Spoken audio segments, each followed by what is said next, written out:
Restons toujours au Sofitel Hôtel Ivoire, au Africa CEO Forum. La Côte d'Ivoire, premier producteur mondial de cacao, était en lumière.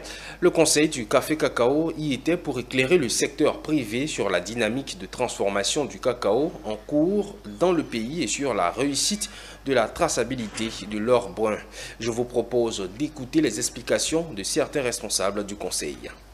Mettre en place une base de données des producteurs, une base nationale de données des producteurs.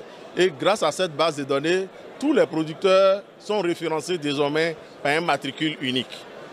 Et donc à travers ce matricule-là, nous pouvons suivre sans risque d'erreur le parcours de la fève mise en vente par chaque producteur et donc sécuriser les transactions, sécuriser les flux physiques et aussi sécuriser les flux financiers dans la mesure où le système national de traçabilité fait appel à un système de gestion des flux financiers, de façon à ce que nous puissions sécuriser le revenu du producteur.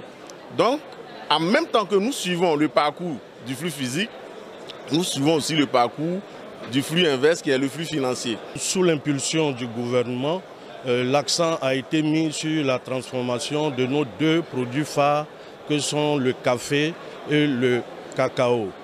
Et à cet effet, une série de réformes a été prise à travers des actions. On va dire comme ça au passage la garantie même de l'approvisionnement des unités installées. On va parler de l'amélioration du climat même des affaires pour rassurer les éventuels investisseurs.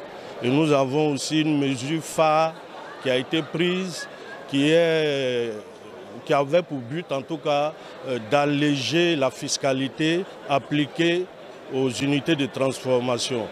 De quoi il était question? C'est une approche qu'on a appelée le DUS différencié. Il s'agissait pour l'État de Côte d'Ivoire de concéder un abattement fiscal aux différentes entreprises de transformation de cacao sur une période de 5 ans et en contrepartie, ces entreprises signataires des conventions s'engageaient à accroître leur volume de transformation. Et donc, voici un peu présenté 3 mesures phares. Et il faut dire que ces mesures aussi ont eu un résultat.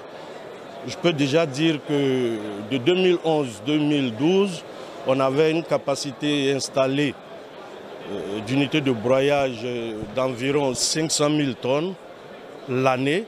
Et nous sommes aujourd'hui à plus d'1 million de tonnes par an comme capacité installée.